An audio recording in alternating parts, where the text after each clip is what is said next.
అది మీరు అడుగుతున్నది. మీరేదో ఏదో అండ్లకెళ్ళి ఇండ్లకెళ్ళి దోషి ఇయ్యమని అంటలేము. మన చెమటను, మన రక్తాన్ని చెమటగా చేసి పనిచేస్తున్న మీకు నిజంగా ఎంత చెప్పినా తక్కువనే. కానీ వచ్చేసారి నా మాట నమ్మి, నా మాట నిలబెట్టి మన ఆడవాళ్ళని కూడా తీసుకొస్తే ఈ హాల్ కలకలలాడాలి, సరిపోవద్దు. Thank you very much. Thank you. మన బతుకులు అంతంత మాత్రంగానే ఉన్నా కూడా మన సంక్షేమం గురించి పట్టించకపోవడం అనేది చాలా బాధాకరమైన విషయం.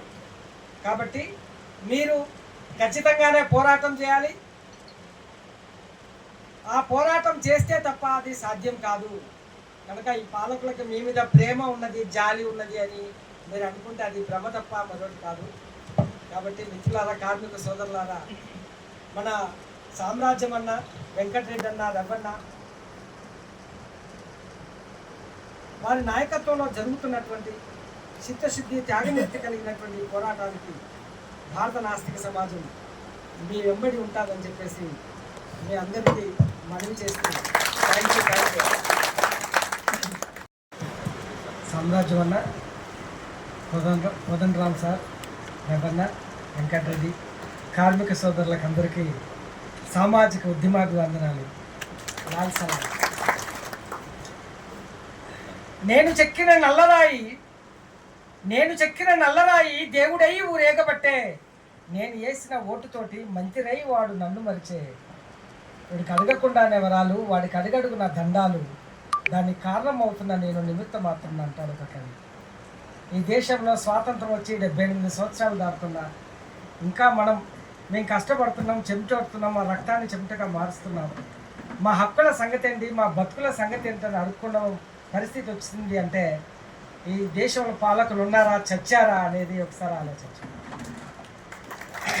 మన ఓట్లతో గెలిచిన వాడు మన జీవితాలను శాసించే స్థాయిలో ఉన్నారు అంటే మన తప్ప, లేదా ఓట్లలో గెలిచి వాళ్ళ సంక్షేమం తప్ప ప్రజా సంక్షేమాన్ని తుంగలో తొక్కినటువంటి నాయకుల పని ఒకసారి మనం ఆలోచించాలి. కార్ల్ మార్క్స్ చెప్పినట్టు పోరాడితే పోయేది ఏం లేదు, బానిస సంఖ్యలు తప్ప. మనకు బతుకులు లేవన్నా. 1 రూపాయికి కిలో బియ్యానికి లైన్లో కడుతున్నాం, 1 రూపాయి కిలో బియ్యానికి లైన్లో ఉన్నాం. 5 రూపాయల కన్నం రోడ్ల మీద తింటున్నాం. ఈ దేశానికి స్వాతంత్రం వచ్చిందని ఎవరిని నమ్మించాలని చూస్తున్నారు?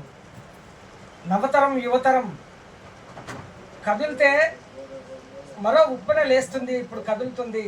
కనుక వీటన్నిటిని ప్రభుత్వం దృష్టిలో పెట్టుకొని కార్మికుల సంక్షేమం కోసం, వాళ్ళ బతుకు కోసం ఖచ్చితంగానే బోర్డుని ఖచ్చితంగానే ప్రకటించాలి. అది ప్రకటించకపోతే మరో ఉప్పెన లేసే విధంగా ఉంది. అది లేవాలి కూడా ఆలోచించాలి. దచ్చన్న దారిలో నీ దారి నా దారి పోరు దారేరో.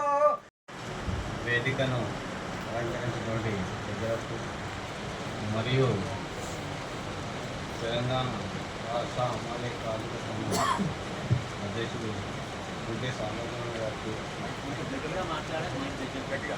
సామ్రాజ్యం గారికి మరియు ఎమ్మెల్సీ కోదండరామ్ గారికి మరియు తెలంగాణ పెద్దలకు మరియు వివిధ జిల్లాల నుంచి వచ్చినట్టు అమాలి కార్మిక సోదరులకు హృదయపూర్వక ధన్యవాదాలు సభాముఖంగా. ఈరోజు ఇంత పెద్ద ఎత్తున అమాలీలను ఏకం చేసి ఈ స్థాయికి తీసుకొచ్చినటువంటి ఇంటి సామ్రాజ్యాలకు మనం ఎంతో భవిష్యత్తులో రుణపడి ఉంటాము. ఇంకా ముందు ఇంకా ఎన్నో కార్యక్రమాలు చేయాల్సి ఉంటుంది. వారు ఇలాగనే మనం తోడ్పాటిస్తే, ఆయనకు సహకరిస్తే ఇంకా భవిష్యత్తులో ముందుకు పోతాడు. మన అమాలి కార్మికులకు అన్నటువంటిది ఒక వెల్ఫేర్ బోర్డు గురించి ఈయన మనకు అందరినీ పిలుపునిచ్చి ధైర్యంతో ముందుకెళ్ళి తీసుకున్నటువంటి వారికి మరియు వారికి ప్రత్యేక అభినందనలు. మన అమలు కార్మిక సంఘంలో వంటి అన్ని కార్మిక సంఘాలు, బీడీ కార్మికులకు కానీ, సంక్షేమ బోర్డు మొన్న గిగ్ వర్కర్స్కు వాళ్ళకు ఒక సంక్షేమ బోర్డు ఏర్పాటు చేసారు. కానీ మన అమలు కార్మికులకు మాత్రం ఎలాంటి ఉపయోగాలు వసతులు కానీ పట్టించుకునే మనల్ని నాదుడే లేడు. కాయ కష్టం చేసి 24 గంటలు ఊడి షెడ్లలో కానీ రైడ్ షెడ్ గోడౌన్లో కానీ బజార్ అమల్లో కానీ వీటిలో కానీ ఎక్కడ కానీ ప్రతి ఒక్క హమాలీ కార్మికుడు తన వీపుపై మూటలు మోసుకుంటూ మోకాల చిప్పలగేంత వరకు ఉన్నాయి. మనం పనిచేస్తూ ఉన్న సమయంలో సరే పొరపాటున ఏదన్నా మనకు హాని జరిగింది, దెబ్బ తాకిందంటే మనల్ని పట్టించుకునే నాదుడే లేడు. అక్కడ వర్క్ చేసేంత వరకు ఉన్నది, వర్క్ చేస్తున్నాం, దెబ్బ తాకింది, కాంట్రాక్టర్ ఉంటాడు, ఒకడు ఉంటాడు. ఏమైంది ఆ ఫస్ట్ ఆయనకు దెబ్బ తాకంగానే అక్కడ ఉన్నటువంటి కాంట్రాక్టర్ ఏం చేస్తాడంటే ఫస్ట్ హాస్పిటల్కి తీసుకుపోయి తర్వాత మాట్లాడదామంటాడు. మనం ఆపర్చునిటీగా హాస్పిటల్ తీసుకుపోయి మాట్లాడినాక 2-3 రోజుల తర్వాత మనం అంటే అన్నా నేను లేను, హైదరాబాద్లో ఉన్నా లేకపోతే వరంగల్లో ఉన్నా అని గెంటేసుకుంటూ కాలయాపన చేసుకుంటూ మనకు రూపాయి ఇచ్చేంత వరకు మన కాంట్రాక్టులు లేరు, మనం పట్టించుకునే నావలు లేదు. దీనికి మనం ఒక ఉద్యమం చేపట్టాలి. ఈ ఉద్యమం చేపట్టాలంటే 2 ముఖ్య అంశాలు. మన ఐక్యతలోపు మన ఐక్యతంగా ఉండని ఒక సమస్యలు అంటే ఒకటి హమాలీ కార్మిక సంస్థ, 2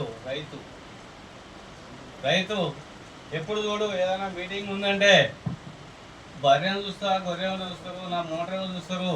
ఆయన తపన మొత్తం అంతే, ఆయన ఎటు వెళ్ళాడు.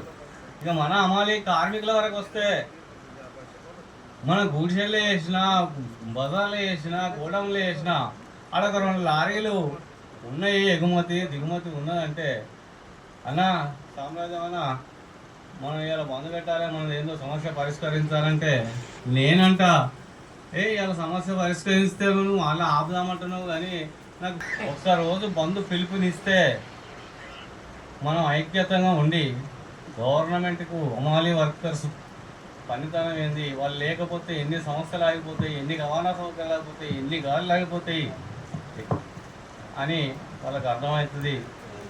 ఎన్నోసార్లు మనం ప్రయత్నం చేసినా కానీ ఇది మన విపత్తి కాదు. ఇప్పటికైనా మనం ఐక్యంగా ఉండి పిలుపునిచ్చి మనం హక్కులను మనం సాధించుకోవాలి. ఈఎస్ఐ పిఎఫ్ లేదు మనకు. ఈఎస్ఐ పిఎఫ్ ఏ కాంట్రాక్ట్ వచ్చినా ఇప్పుడు మేము ఉండపల్లి గోడౌన్లో ఎస్డబ్ల్యూసీలో ఏబట్టి 25 సంవత్సరాలు ఎంత కొట్లాడినా ఈఎస్ఐ సౌకర్యం మీకు లేదు, మీకు ఇవ్వరు. అది